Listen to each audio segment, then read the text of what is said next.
அஸ்ஸலாமு அலைக்கும். Hi friends, எல்லோரும் எப்படி இருக்கீங்க? அல்ஹம்துலில்லாஹ் நாங்களும் நல்லா இருக்கோம். இன்றைக்கி என்னோடய டெலிவரிக்கு என்ன மாதிரி திங்ஸ்லாம் வீட்டிலேருந்து முன்னாடியே எடுத்துகிட்டு போகணும் அப்படிங்கிற வீடியோ தான் ஷேர் பண்ணியிருக்கேன். டெலிவரிக்கு முன்னாடியே இந்த வீடியோ நான் எடிட் பண்ணி வச்சுருந்தேன். டெலிவரி டைமில் ஒரு சில இன்ஃபர்மேஷன் தெரிய வந்துச்சா, சரி அதையும் சேர்த்து ஷேர் பண்ணிடலாம் அப்படின்னு சொல்லிட்டு இன்றைக்கி ஷேர் பண்ணியிருக்கேன். நார்மல் டெலிவரியாக இருந்தாலும் சரி, சிசேரியனாக இருந்தாலும் சரி, யூஸ்ஃபுல்லாக இருக்கிற மாதிரி நிறைய இன்ஃபர்மேஷனும் சேர்த்து கொடுத்துருக்கேன். ஸோ வீடியோ கண்டிப்பாக உங்களுக்கு யூஸ்ஃபுல்லாக இருக்கும். ஸ்கிப் பண்ணாமல் ஃபுல்லாக பாருங்கள்.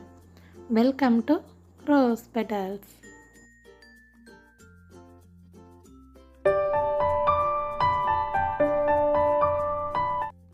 ஸோ இன்றைக்கி இந்த வீடியோ 4 கேட்டகரியாக பிரிச்சுருக்கேன். ஃபஸ்ட்டு வந்து பார்த்திங்கன்னா மதருக்குள்ளது, அதாவது நமக்குள்ளது. எனக்கு வந்து சிசேரியன் அப்படிங்கிறதுனால 4 செட்டு ஃபீடிங் நைட்டி எடுத்திருக்கேன். நல்லா லாங் ஜிப்பு இருக்கிற மாதிரி. நீங்கள் ஃபஸ்ட்டு டெலிவரி போகிறீங்க அப்படின்னா 1-2 எக்ஸ்ட்ரா எடுத்து வச்சுக்கிறதும் நல்லது தான். ஸோ கூடவே பார்த்திங்கன்னா காட்டன் ஷால் எடுத்திருக்கேன். எனக்கு வந்து ஒரு ஃபேஸ் டவலும் தனியாக எடுத்து வச்சுருக்கேன். இப்போலாம் வந்து பார்த்திங்கன்னா மெட்டர்னிட்டி ட்ரெஸ், ஃபீடிங் கவுன் இந்த மாதிரி நிறைய சாய்ஸஸ் இருக்குது. இருந்தாலும் நம்ம எது வந்து கம்ஃபர்டபுளாக ஃபீல் பண்ணுவோமோ அந்த மாதிரி ட்ரெஸ் எடுத்துக்கிறதே நல்லது. எனக்கு வந்து நைட்டியே பழகிடுச்சா, அதனால் நான் நைட்டி தான் எடுத்து வச்சுருக்கேன். எல்லாமே ஏற்கனவே யூஸ் பண்ணினது டார்க் கலராக எடுத்திருக்கேன். நீங்கள் புதுசாக இருந்தாலும் சரி, யூஸ் பண்ணினதாக இருந்தாலும் ஒரு தடவை நல்லா வாஷ் பண்ணிவிட்டு எடுத்து வச்சுக்கோங்க. அதோட அந்த ஹாஸ்பிட்டல் பெட்டுக்கு போடக்கூடிய பெட் ஸ்ப்ரெட்டு, அப்புறம் போர்வை, தலகாணி உரை எல்லாமே வந்து எடுத்து வச்சுருக்கோம். இதே மாதிரி நம்ம கூட இருக்க போவாங்க இல்லையா, அவங்களுக்கு தேவையானதும் ஒரு செட்டு வந்து எடுத்துக்கணும். என் கூட வந்து அம்மா இருப்பாங்க. ஸோ அதனால் அவங்க ட்ரெஸ்ஸு, அவங்களுக்கு தேவையானதெல்லாம் அவங்க தனியாக எடுத்து வச்சுக்கிட்டாங்க. நானும் யூடியூப்பில் வந்து பேக்கிங் வீடியோஸ்லாம் ரிசர்ச் பண்ணி பார்த்தேன். ஒரு சில பேர் பார்த்திங்கன்னா பிரெஸ்ட் பம்ப் அப்படின்னு சொல்லிட்டு வாங்கி வச்சுக்கிறாங்க டெலிவரி பேக்கோடு சேர்த்து. நான் இதுக்கு முன்னாடி 2 டெலிவரிக்குமே இந்த பிரெஸ்ட் பம்ப் வந்து நான் யூஸ் பண்ணினதே கிடையாது. அதனால் எனக்கு எந்த ஒரு ஐடியாவும் தெரியல. இன்கேஸ் இந்த வீடியோ பார்க்குற நீங்கள் யாராவது யூஸ் பண்ணியிருக்கீங்க அப்படின்னா உங்களுடைய ஃபீட்பேக்கை கமெண்ட்டில் சொல்லுங்கள். புதுசாக பார்க்குறவங்களுக்கு அது யூஸ்ஃபுல்லாக இருக்கும். அடுத்தது டிஸ்போசபிள் பீரியட் பேண்டீஸ். நார்மல் பேடை விட பார்த்திங்கன்னா இது பேண்ட் டைப்பில் இருக்கிறதுனாலேயே நம்ம இப்போது சிசேரியன்லாம் பண்ணினவங்க மேக்ஸிமம் ஒரு 3 to 4 டேஸ் வந்து அதிக நேரம் படுத்துருக்கிற மாதிரி இருக்குமா, அந்த டைமில் பேடை விட இந்த பேண்ட் டைப்பில் இருக்கிறது ரொம்ப கம்ஃபர்டபுளாக இருக்கும். நம்ம டிஸ்போஸ் பண்ணுறதுக்குமே பார்த்திங்கன்னா சைடில் வந்து லைட்டாக அந்த பிரித்து விட்டுட்டால் போதும், ஈஸியாக வந்து டிஸ்போஸ் பண்ணிடலாம். ப்ளீடிங் அதிகமாக இருந்தாலும் நமக்கு சேஃபாக இருக்கும். நார்மல் பேடை விட இது நல்லது. வாங்கும்போது நம்ம யூஸ் பண்ணுற பேண்டீஸோட சைஸ்லேருந்து அடுத்த சைஸ் சொல்லி வாங்கினா கரெக்டாக இருக்கும். பேடை விட இந்த பேண்டீஸ் டைப்பில் இருக்கிறது கொஞ்சம் ரேட் அதிகம்தான். நம்ம ஃபஸ்ட்டு வாங்கும்போது கம்மியான குவான்டிட்டிலேயே வாங்கிக்கலாம். ஏன்னா சில பேருக்கு வந்து ஃபீட் பண்ணிக்கிட்டே இருக்கும்போது ப்ளீடிங் வந்து கம்மியாயிடும். அதனால் பார்த்துக்கிட்டு தேவைப்பட்டால் வாங்கிக்கலாம். அடுத்தது நான் டெலிவரி பேக்குன்னு பேக் பண்ணும்போதே இருந்த பெரிய கவலை என்ன அப்படின்னா என் பசங்க தான். ஸோ பசங்க 2 பேருமே வந்து வீட்டில் இருக்கிற மாதிரி இல்லைனா ஹாஸ்பிட்டலில் இருக்கிற மாதிரி எது அவங்களுடைய விருப்பமோ அதுக்கு தகுந்த மாதிரி தான் நான் பிளான் பண்ணிக்கிட்டேன். ஏன்னா டெலிவரி ஆகிற டைமில் வந்து அவங்க எப்படி பிஹேவ் பண்ணுவாங்க அப்படின்னு நம்மளாலையும் சொல்ல முடியாது. ஸோ 2 பேருமே பசங்க இருக்கிறாங்களா, அதனால் அவங்களுக்கு தேவையானது மாதிரி ஒரு 3 செட்டு ட்ரெஸ் எடுத்து வச்சுருக்கேன். இதே மாதிரியே வீட்லேயும் ஒரு செட்டு ட்ரெஸ் எடுத்து வச்சுருக்கேன். அவங்க எங்கே விருப்பப்படுறாங்களோ இருந்துக்கிட்டோம் அப்படின்னு. சின்னவன் வந்து சின்ன பிள்ளைங்கிறதுனால கொஞ்சம் எக்ஸ்ட்ராவாக ட்ரெஸ் எடுத்துகிட்டு அவங்களுக்கு டவல், கர்ச்சீஃப் எல்லாமே எடுத்திருக்கேன். கூடவே வந்து தலகாணி வந்து பார்த்திங்கன்னா நான் வீடியோக்காக 1 வச்சு காட்டியிருக்கேன். நாங்கள் போகும்போது கொஞ்சம் எக்ஸ்ட்ரா தலகாணி தான் எடுத்துகிட்டு போவோம். ஸோ உங்களுக்கு தேவைப்படுறதுக்கு தகுந்த மாதிரி தலகாணி வந்து எடுத்து வச்சுக்கணும். அடுத்தது ஒரு மெடிசின் பாக்ஸ் வந்து எடுத்து வச்சுருக்கோம். இதில் வந்து பெரியவங்களுக்கு தேவைப்படுற மாதிரி கோடாலி தைலம், டைகர் பாம், அப்புறம் பேராசிட்டமல் டேப்லெட், வாமிட்டுக்குள்ள டேப்லெட், கோல்டுக்கு இந்த மாதிரி எல்லாமே தனியாக எடுத்து வச்சுட்டு இதே மாதிரியே ஒரு செட்டு வந்து என் பசங்களுக்கு தேவைப்படுற மாதிரி பேராசிட்டமல் சிரப், அப்புறம் வாமிட்டுக்கு, வயிற்று வலி மருந்து, அதே மாதிரி வந்து 2 பசங்களுக்கும் தேவைப்படுற மாதிரி தனியாக எடுத்து வச்சுருக்கேன். போகிறது ஹாஸ்பிட்டல் தான், இருந்தாலும் மிட் நைட்டில் தேவைப்பட்டால் அந்த நேரத்தில் கஷ்டமாக இருக்கும் இல்லையா, அதனால் 2 பேருக்கும் தேவைப்படுற மாதிரி 2 செட்டு தனியாக எடுத்து வச்சாச்சு. இந்த மாதிரி பாக்ஸில் தான் வைக்கணும் அப்படின்லாம் கிடையாது. இன்கேஸ் உங்ககிட்ட ஆர்கனைசர் மாதிரி பவுச் மாதிரிலாம் ஏதாவது இருந்துச்சு அப்படின்னா அதில் எடுத்து வச்சுட்டிங்கன்னா உங்களுக்கு இடம் வந்து இன்னும் கொஞ்சம் கம்மியாகும். நான் பாக்ஸ் இருக்கே அப்படின்னு சொல்லிட்டு அதிலே எடுத்து வச்சுட்டேன். ரிட்டர்ன் வரும்போது எனக்கோ பேபிக்கோ ஏதாவது மெடிசின் கொடுத்தாலும் இதில் வச்சு எடுத்துகிட்டு வந்துடலாம் அப்படின்னு சொல்லிட்டு. ஸோ செகண்ட் கேட்டகரியும் முடிஞ்சிருச்சு. அடுத்தது எல்லாருக்குமே காமனாக யூஸ் பண்ணுற பொருள்லாம் என்னென்னு பார்க்கலாம். வீட்டில் யூஸ் பண்ண டூத் ப்ரஷ் தான் எடுத்து வச்சுருக்கோம். ஏன்னா ஹாஸ்பிட்டலில் யூஸ் பண்ணிவிட்டு திரும்பி கொண்டுட்டு வர வேணாம், அங்கேயே போட்டுடலாம் அப்படின்னு. அதோட டூத் பேஸ்ட்டு, அப்புறம் ஹேர் ஆயில், பவுடர் எல்லாமே சின்ன சின்ன அந்த குட்டி டப்பாவாக வாங்கியிருக்காங்க. சார்ஜர் மறக்காமல் எடுத்து வச்சிடணும். நான் பவர் பேங்க்கும் ஃபுல் சார்ஜ் போட்டு எடுத்து வச்சுருக்கேன். ஸோ அதோட பார்த்தீங்கன்னா ஃப்ரூட்ஸ்லாம் ஏதாவது நமக்கு சீவணும் அப்படின்னா ஒரு பீலர், ஒரு கத்தி, அப்புறம் சின்னதாக ஒரு கத்திரிக்கோல், சீப்பு, அப்புறம் யூஸ் பண்ணுற சோப்பு, அதை வந்து பாக்ஸோடு அப்படியே வச்சாச்சு. சோப்புலாம் வந்து பார்த்திங்கன்னா உள்ளதுலேயே சின்னதாக வாங்கியிருக்கோம். அதோட பாத்திரம் விளக்குற அந்த சோப்பு, அப்புறம் லிக்யூடு, கொஞ்சம் சர்ஃபு, டிட்டர்ஜென்ட் சோப்பு. ஸோ அந்த சர்ஃபும் பாத்திரம் விளக்குற லிக்யூடும் போகிறப்ப தான் எடுத்துகிட்டு போகணும். அதோட கொஞ்சம் நியூஸ் பேப்பரும் எடுத்து வச்சுருக்கோம். இன்கேஸ் கீழே வந்து விரித்து சாப்பிட்றதுக்கு யூஸ் பண்ணிக்கலாம், இல்லை யூஸ் அண்ட் த்ரோ மாதிரி நம்ம யூஸ் பண்ண பேடு நாப்கினை கூட போடுறதுக்கு யூஸ் பண்ணிக்கலாம் அப்படின்னு சொல்லிட்டு நியூஸ் பேப்பர் கொஞ்சம் எடுத்து வச்சுருக்கோம். அப்புறம் கொசுவத்தி லிக்யூட் இருக்குது இல்லையா, ஸோ அது வந்து வச்சுருக்கோம். யூஸ் பண்ணுவோமா என்னன்னு தெரியல, அங்கே எப்படி இருக்கும்னு தெரியல. சரி தேவைப்பட்டால் யூஸ் பண்ணிக்கலாம், ஏன்னா பேபிக்கு வந்து நல்லது இல்லை இல்லையா, ஸோ இருக்கட்டுமே அப்படின்னு சொல்லிட்டு ஒன்று வச்சுருக்கோம். அப்புறம் இந்த ஸ்பாஞ்ச் வந்து பார்த்திங்கன்னா டீ காஃபி ஏதாவது கீழே சிந்துச்சு அப்படின்னா துடைக்கலாம் இருக்கே அப்படின்னு எடுத்து வச்சுருக்கோம். அது வந்து வாங்கிலாம் வைக்கல, வீட்டில் இருந்தது, ஸோ அதனால் எடுத்து வச்சாச்சு. பார்த்து எடுத்து வச்சாலும் 1-2 பொருள் வந்து மறந்துட்டு திரும்பி எடுத்து வச்சோம். அதில் ஒன்று வந்து பார்த்திங்கன்னா டிஷ்யூ பேப்பர். ஸோ இதுவுமே ஒரு பண்டல் வச்சுட்டு அதோட 2 பர்ஸ் வந்து வச்சுருந்தோம். ஒன்று வந்து நம்ம ஏதாவது ஜுவல்ஸோ இல்லைனா வந்து இப்போ ஆப்ரேஷன் தேட்டர்லாம் போகிறோம் அப்படின்னா ஜுவல்ஸ்லாம் வந்து ரிமூவ் பண்ண சொல்லுவாங்க இல்லையா, ஸோ அதனால் வந்து ஒரு சின்ன பர்ஸ் ஒன்று, அதோட வந்து பெருசு ஒன்று. எதுக்காக அப்படின்னா ஹாஸ்பிட்டல் வந்து ஏதாவது பில்லாம் பே பண்ணிவிட்டு பில் கொடுக்குற மாதிரி இருக்கிறாங்க, இல்லை வேறு ஏதாவது நம்ம வந்து சேஃப்டியாக வைக்கணும் அப்படின்னாலும் இருக்கட்டும் அப்படின்னு சொல்லிட்டு 2 பர்ஸ் வந்து எடுத்து வச்சுருக்கோம். கத்தி, கத்திரிக்கோல், சீப்பு, இந்த மாதிரி சின்ன சின்ன பொருள்லாம் இருக்குது இல்லையா, அதெல்லாம் தேடாமல் எடுத்து வைக்கிறதுக்கு இந்த மாதிரி ஒரு பேகு தனியாக எடுத்து வச்சுருக்காங்க. அடுத்தது எக்ஸ்ட்ராவாக ஒரு 2 பை எடுத்து வச்சுருக்கோம். நம்ம யூஸ் பண்ண துணியெல்லாம் வந்து போட்டு ஒரு லாண்ட்ரி பேக் மாதிரி எடுத்துகிட்டு வரலாம் அப்படின்னு. இன்னொன்று பார்த்திங்கன்னா ஹாஸ்பிட்டல் ஏதாவது திங்ஸ்லாம் சேர்ந்துச்சு அப்படின்னா புதுசாக வாங்குறதுலாம் இருக்கும்ல, ஸோ அதெல்லாம் வந்து வச்சு கொண்டுட்டு வரதுக்கு ஒரு 2 எக்ஸ்ட்ரா பை வந்து எடுத்து வச்சுருக்கேன். அப்புறம் இந்த பக்கம் இருக்கிறது எல்லாமே வந்து எங்கள் புவா எடுத்து வச்சது, அவங்க டிபார்ட்மெண்ட் எல்லாமே. ஒன்று வந்து டீ போட்டு வைக்கிற மாதிரி ஃப்ளாஸ்க்கு, சுடு தண்ணி வச்சுக்கிற ஃப்ளாஸ்க்கு, அப்புறம் கெட்டில் வச்சுருக்காங்க, தண்ணி ஊற்றி வச்சுக்கிற மாதிரி ஜக்கு ஒன்று, அது உள்ளேயே வந்து டீ கிளாஸும் வச்சாச்சு. நான் வீடியோவில் காட்டலை, ஆனால் வாட்டர் பாட்டில் வந்து எக்ஸ்ட்ரா எடுத்துக்கோங்க, தேவைப்படும்.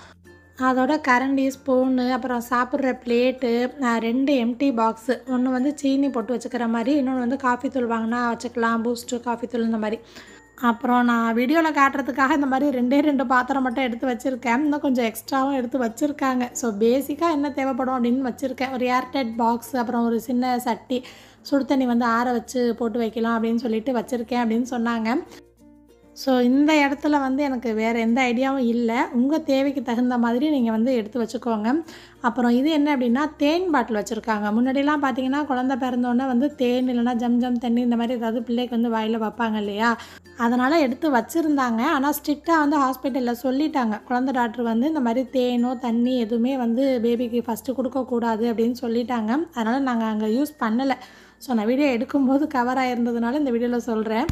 அடுத்தது பிள்ளைக்குண்டான பொருள் எல்லாத்தையுமே வந்து தனியாகவே எடுத்து வச்சிடலாம் அப்படின்னு சொல்லிட்டு இந்த பேஸ்கெட் எடுத்திருக்கேன். இது வந்து ஆசிருக்கு யூஸ் பண்ணி அர்ஷானுக்கு யூஸ் பண்ணிவிட்டு இப்போ எடுத்து வச்சுருக்கேன். இதுவே வந்து நிறையா மாடல் இருக்கும், இந்த மாதிரி டபுள் சைடு ஓப்பன் பண்ணுற மாதிரி, சிங்கிளாக ஓப்பன் பண்ணுற மாதிரிலாம் இருக்கும், ஆனால் ரொம்ப யூஸ்ஃபுல்லாக இருக்கும். அடுத்தது ரீயூஸ் பண்ணுற மாதிரி கிளாத் டயப்பரில் ஒரு செட்டும், வாட்டர் ப்ரூஃபில் ட்ரை ஷீட் அந்த ப்ளூ கலரில் இருக்குது இல்லையா, ஸோ இது வந்து கண்டிப்பாக வாங்கிக்கோங்க, ரொம்ப யூஸ்ஃபுல்லாக இருக்கும். இது வாங்கும் போது பார்த்திங்கன்னா இந்த மாதிரி லென்த் வந்து நல்லா பெருசாக இருக்கும். ஆனால் இந்த அளவுக்கு நமக்கு நியூபார்ன் பேபிலேருந்து ஒரு 3 மாதம் வரைக்கும் தேவைப்படாதா, ஸோ நான் வந்து என்ன பண்ணுவேன் அப்படின்னா அந்த மாதிரி 2ஆக கட் பண்ணி எடுத்துக்கிட்டுருவேன். ஏன்னா ஒரு ஷீட் வந்து நமக்கு ஒரு தடவை 2 தடவை யூஸ் பண்ணுறதுக்கு வசதியாக இருக்கும். அதுக்கப்புறமா அதை நம்ம வாஷ் பண்ண போட்டுட்டு இன்னொரு ஷீட்டை யூஸ் பண்ணிக்கலாம். ஒரே ஷீட்டாக வச்சுருந்தோம் அப்படின்னா அது ஃபுல்லாகவே வாஷ் பண்ண போடுற மாதிரி இருக்கும் இல்லையா, ஸோ அதனால் வந்து ஒரு 3-4 மாதம் வரைக்கும் இந்த அளவுக்கே வந்து பேபிக்கு போதும். பேபிக்கு வந்து டயப்பர் சேஞ்ச் பண்ணும்போது, ட்ரெஸ் சேஞ்ச் பண்ணும்போதெல்லாம் இந்த மேட் வந்து நம்ம யூஸ் பண்ணிக்கலாம். அதே மாதிரி சேஞ்ச் பண்ணும்போது பார்த்திங்கன்னா அப்படியே டைரெக்டாக யூஸ் பண்ணாமல், நான் போன விலாகில் காட்டியிருப்பேன் இல்லையா, வேஸ்ட்டியோ இல்லைனா கைலி துணியோ இந்த மாதிரி நாங்கள் கட் பண்ணி வச்சுருப்போம் அப்படின்னு சொல்லிட்டு, அதில் கொஞ்சம் வந்து அம்மா அந்த மாதிரி ஓரத்தெல்லாம் வந்து தச்சு வச்சுருப்பாங்க, அந்த நூல் கொட்டாமல் இருக்கும் அப்படின்னு சொல்லிட்டு. தைக்கிறது நம்ம இஷ்டம்தான், பெரிய பட்டா தைச்சிக்கலாம். ஸோ இந்த மாதிரி வேஷ்டி கைலி அப்படின்னு இல்லை, காட்டன் சாரீ இல்லைனா டார்க் கலரில் உங்களுக்கு வேணும் அப்படின்னா கூட நீங்கள் அந்த மாதிரி எடுத்து கட் பண்ணிக்கலாம். கட் பண்ணும்போது பார்த்தீங்கன்னா சிங்கிள் துணியாக இல்லாமல் இந்த மாதிரி டபுள் துணியாக போடுற அளவுக்கு இந்த சைஸுக்கு கட் பண்ணிங்க அப்படின்னா கரெக்டாக இருக்கும். 40 நாள் கழிக்கிற வரையும் பார்த்தீங்கன்னா மேக்ஸிமம் டயப்பருக்கு பதில் இந்த மாதிரி தான் நாங்கள் வீட்டில் யூஸ் பண்ணுறது. டயப்பரும் யூஸ் பண்ணுவோம், ஆனால் அதிகமாக யூஸ் பண்ண மாட்டோம். பிள்ளையை தொட்டியில் போடுறது அப்படின்னா கூட இந்த மாதிரி வச்சே நான்லாம் போட்டுருவேன். ஏன்னா தொட்டி வரையும் ஈரம் இறங்காமல் இருக்கும், யூரின் போனாலும் அப்படின்னு சொல்லிட்டு துணியை மட்டும் மாற்றி விட்டுறது. ஸோ பேம்பஸ் வந்து பார்த்திங்கன்னா நான் எந்த பிராண்ட் யூஸ் பண்ணேன்னா ஹாஸ்பிட்டலில் பேம்பஸ் ப்ரீமியம் கேர். இது வந்து ரொம்ப நல்லா இருந்துச்சு, ரேஷஸ்லாம் வராமல் பிள்ளைக்கு வந்து நல்லா இருந்துச்சு. ஸோ இந்த பிராண்டு தான் வந்து யூஸ் பண்ணினது. அதே மாதிரி ஒரு சில பேருக்கு டவுட்டும் இருக்கும், நியூபார்னுக்கெலாம் வந்து பேண்ட்ஸ் யூஸ் பண்ணலாமா இல்லைனா ஒட்டுற டைப்பில் இருக்கிற அந்த பேம்பஸ் யூஸ் பண்ணலாமா அப்படின்னு சொல்லிட்டு 2 வகையான பேம்பஸுமே வந்து எல்லா பேபிக்குமே வந்து செட் ஆகும். ஆனால் அந்த ஒற்றை டைப் இருக்குது இல்லையா, இது வந்து பார்த்திங்கன்னா பேபியோட வெயிட்டுக்கு தகுந்த மாதிரி நம்ம வந்து அட்ஜஸ்ட் பண்ணிக்கலாம். அது ஒன்று வந்து ப்ளஸ் இருக்குது. ஆனால் பேபி பிறந்து ஒரு 3 மாதம் வரைக்கும் ஒட்டுறது வந்து கொஞ்சம் ஈஸியாக இருக்கும் நம்ம போடுறதுக்கும் டிஸ்போஸ் பண்ணுறதுக்கும். ஸோ பேம்பஸ் பொறுத்த வரைக்கும் நமக்கு எது வசதியாக இருக்கோ அதையே வந்து சூஸ் பண்ணிக்கலாம். ஹாஸ்பிட்டல் பேக்குக்கு வந்து பேம்பஸ் வாங்கி எடுத்துகிட்டு போகிறீங்க அப்படின்னா கூடவே வந்து டயப்பர் ரேஷ் க்ரீமும் கண்டிப்பாக வாங்கிக்கோங்க. சில பேபிஸ்க்கு பேம்பஸ் யூஸ் பண்ணும்போது ரேஷஸ் வரும். ஸோ இதை விட பெஸ்ட்டாக ஒரு ஐடியா சொல்லணும் அப்படின்னா ஒரு சின்ன பாட்டிலில் செக்கில் ஆட்டின தேங்காய் எண்ணெய் வச்சுக்கோங்க. க்ரீமை விட ஒரு நல்ல ரிசல்ட் 100% கொடுக்கும். ஸோ என் ஃப்ரெண்டு தான் வந்து சஜஸ்ட் பண்ணியிருந்தா. முன்னாடியே தெரிஞ்சிருந்தால் நானே க்ரீம் வாங்கியிருக்க மாட்டேன். நிறையா அதிகமாக எண்ணெய் வந்து போடணும் அப்படின்னு தேவையில்லை. ஒரு 3-4 ட்ராப்ஸ் மாதிரி நம்ம கையில் போட்டு தேய்ச்சிட்டு அதுக்கப்புறமா ரேஷஸ் இருக்கிற இடத்துல அப்ளை பண்ணால் போதும். ஸோ நான் சொல்லியிருந்தேன் இல்லையா, அந்த கைலி துணி அதுவுமே வந்து இங்கே கட் பண்ணி நிறையா பீசஸ் வந்து எடுத்து வச்சுருக்கோம். ஒரு 40 நாள் வரைக்குமே மேக்ஸிமம் இது தான் யூஸ் பண்ணுவோம். டயப்பர் யூஸ் பண்ணுறது அந்தளவுக்கு நல்லதும் கிடையாது, அதுக்காக யூஸ் பண்ண மாட்டோன்னு நான் சொல்லலை, கம்மியாக யூஸ் பண்ணுவோம். அதோட வந்து கைலி, நைட்டி, சேலை இந்த மாதிரி கொஞ்சம் பழைய துணிலாம் இருந்துச்சு அப்படின்னா அதுவுமே வந்து எக்ஸ்ட்ரா எடுத்துக்கோங்க. சில ஹாஸ்பிட்டலெல்லாம் வந்து கேட்பாங்க. ஸோ அதுவுமே வந்து 2-3 அம்மா எடுத்து வச்சுருக்காங்க. அப்புறம் டவல் வந்து நிறைய யூஸ் ஆகும். முடிஞ்ச அளவுக்கு நல்லா சாஃப்டாக இருக்கிற மாதிரி அந்த முஸ்லீம் கிளாத்துன்னு சொல்லுவாங்க இல்லையா, அந்த மாதிரி டவல் எடுத்துக்கோங்க. அதோட வெட் வைப்ஸில் வந்து ஒரு பாக்கெட் மட்டும், போகிறதுக்கு முன்னாடி ஒரு பாக்கெட் மட்டும்தான் வாங்கியிருந்தோம். ஃபீடிங் பாட்டில் பார்த்திங்கன்னா இருக்கிறதுலே ரொம்ப சின்னதாக. நாங்கள் வந்து இப்போது ஹாஸ்பிட்டலுக்கு எடுத்துகிட்டு போனோம், ஆனால் யூஸ் பண்ணவே இல்லை. சரி எதுக்கும் இருக்கட்டும் அப்படின்னு சொல்லிட்டு தான் ஒன்று எடுத்து வச்சுருந்தோம். ஸோ சின்ன துணிலாம் வந்து தேடாமல் இருக்கிறதுக்கும் டஸ்ட் ஆகாமல் இருக்கணும், எடுக்க வைக்கலாம் ஈஸியாக இருக்கணுங்கிறதுக்காக இந்த மாதிரி தனியாக ஒரு பாக்ஸ் போட்டு எடுத்து வச்சுருக்கேன். அப்புறம் இது வந்து ஃபீடிங் பாட்டிலுக்குள்ளே கவர் அர்ஷானுக்கு யூஸ் பண்ணதே இருந்துச்சு, அதையே வாஷ் பண்ணி எடுத்து வச்சுருக்கேன். அப்புறம் பிள்ளைக்கு போடக்கூடிய அந்த சாக்ஸு க்ளவுஸ்லாம் இருக்குது இல்லையா, எல்லாமே நல்லா சுடு தண்ணியில் போட்டு நல்லா வாஷ் பண்ணிவிட்டு மறுபடியும் அந்த பேக்கெட்லேயே வச்சுருக்கேன், தேடாமல் மிஸ் ஆகாமல் இருக்கணும் அப்படின்னு. கையில் போடுற சாக்ஸும் க்ளவுஸும் சரி இந்த மாதிரி ஒன்று நாட்டு வச்ச மாதிரி கட்டுற மாதிரி இல்லைனா எலாஸ்டிக் வச்ச மாதிரி வாங்கினா தான் கையில் நிற்கும். ஒரு சிலது பார்த்திங்கன்னா அந்த க்ளவுஸ் வந்து பட்டையாக துணி வச்ச மாதிரியே இந்த மாதிரி இருக்கும். இந்த மாதிரி போட்டிங்க அப்படின்னா கையிலையும் சரி கால்லையும் அந்தளவுக்கு நிற்காது, அடிக்கடி விழுந்துக்கிட்டே இருக்கும். இது மட்டும் அப்படின்னு கிடையாது, பிள்ளைக்கு யூஸ் பண்ணுற கர்ச்சீஃப், டவல், ட்ரெஸ்ஸு எல்லாமே சரி சுடு தண்ணியில் ஒரு தடவை வாஷ் பண்ணிவிட்டு எடுத்து வச்சுக்கோங்க. இதுவே வாஷ் பண்ணாமல் புதுசாக போட்டோம் அப்படின்னா உடம்புல வந்து ரேஷஸ் மாதிரி செவந்து வந்து இருக்கும். அது வந்து புதுசாக நம்ம ஒரு ட்ரெஸ் போடுறதுனால தான். ஸோ ட்ரெஸ்ஸெல்லாம் வந்து அதிகமாக வாங்க தேவையில்லை. எங்கள் மாமியார் வீட்டு சைடில் வந்து பிள்ளைக்கு இன்னும் பிறக்கிறதுக்கு முன்னாடியே எதுவுமே வாங்க மாட்டாங்க. இது எல்லாமே வந்து அம்மா வீட்டில் வாங்கி வச்சது. ஒரு 3 செட்டு மட்டும் காமனாக எந்த ஜெண்டராக இருந்தாலும் போடுற மாதிரி வாங்கி வச்சுருக்காங்க. பிள்ளை பிறந்து எந்த நாளாக இருந்தாலும் சரி அந்த டைமில் என்ன சீசன் இருக்கோ அதை வச்சு நம்ம ட்ரெஸ் வாங்கக்கூடாது. பேபிக்கு வந்து பார்த்திங்கன்னா பிறந்தோடனே கண்டிப்பாக குளிரும், அந்த டெம்பரேச்சர் வந்து மேனேஜ் பண்ண கஷ்டமாக இருக்கும். ஸோ முடிஞ்ச அளவுக்கு வந்து ஃபுல் ஹேண்ட் வச்சுருக்கிற மாதிரி, அதுவும் ட்ரெஸ்லாம் வந்து கொஞ்சம் லைட்டு கலராக இருந்தால் எனக்கு ரொம்ப பிடிக்கும். நியூபார்னுக்குலாம் வந்து டார்க் கலர் போடுறத விட லைட் கலர் நல்லாயிருக்கும். இந்த ரோம்பஸ் 1 சைஸ்ன்னு சொல்லிட்டு ஃபுல்லாக கவர் பண்ணுற மாதிரி ட்ரெஸ் இருக்கும். ஸோ அந்த மாதிரி வாங்கிக்கோங்க. ஸோ பேபி பிறந்ததுக்கப்புறம் அதே மாதிரி தான் இந்த ஸ்வேடல் பிளாங்கெட் இருக்குது இல்லையா, ஸோ இதை வச்சு நம்ம ரேப் பண்ணும்போது அந்த கை கால்லாம் வந்து ஆட்டாமல் இப்படி சுற்றி வைக்கும்போது தான் வெயித்துக்குள்ளே இருக்கிற மாதிரியே அவங்க ஃபீல் பண்ணுவாங்க. ரொம்ப நேரம் தூங்குவாங்க, அழுக மாட்டாங்க. ஸோ கண்டிப்பாக இந்த பிளாங்கெட்டை எடுத்துக்கோங்க. நமக்கு வெளியில் எந்த சீசனாக இருந்தாலும் பேபியை வந்து சாக்ஸு, க்ளவுஸு இந்த மாதிரி ஸ்வேடல் பண்ணி ரேப் பண்ணி வச்சோம் அப்படின்னா அழுகாமல் இருப்பாங்க. பெட் வந்து பார்த்திங்கன்னா நமக்கு பேபியை கேரி பண்ணுறதுக்கு ரொம்ப ஈஸியாக இருக்கும். வீட்டில் வந்து அர்ஷானுக்கு யூஸ் பண்ணதே இருந்துச்சு, அவனுக்கும் அந்தளவுக்கு யூஸ் பண்ணவே இல்லை. ஹாஸ்பிட்டலில் இருக்கும்போது வெளியில் போகும்போது மட்டும்தான் யூஸ் பண்ணோம். ஒரு 2-3 மாதம் தானே யூஸ் பண்ணுவோம். ஸோ அதுவே இருந்ததுனால வாஷ் பண்ணி அதையே எடுத்து வச்சுட்டோம். இது ஒன்று மட்டும்தான் ஆன்லைனில் வாங்கினது. நான் லிங்க் வந்து டிஸ்கிரிப்ஷனில் கொடுக்குறேன். ஃபஸ்ட் கிரையில் தான் வாங்கியிருந்தோம், ரொம்ப நல்லா இருந்துச்சு. குறிப்பாக வந்து ஹாஸ்பிட்டல் கொண்டுட்டு போகிறதுக்காகவே அம்மா வந்து வாங்கியிருந்தாங்க. ஏன்னா அங்கே வந்து எப்படி இருக்கும், கொசு கடிக்குமா என்னன்னு சரியாக தெரியல.